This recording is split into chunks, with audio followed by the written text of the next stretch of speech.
Ushbu yaqin zamonda shu Andijon tomonda bir go'zal qiz yashardi. Meni ham bilishardi.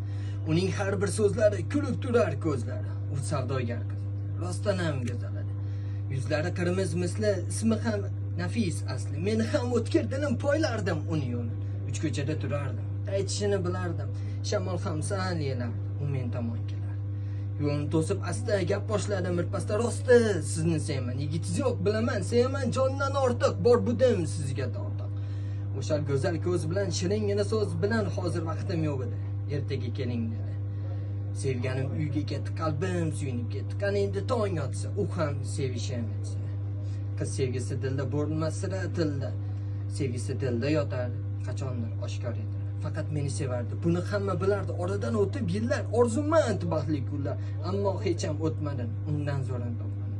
Bir qancha yillar o'tdi. Uni ham bo'yi yetdi. Orada ovchilar keldi unga sovchilar. Odamlarning tilida shu kunlarning birida unga to'y qilayotganmish. Kuyov paxta berganmish. Sevganimni chaqirdim, bor ovozda baqirdim, ko'cha gumburlab ketdi. Ovozim ko'kka yetdi.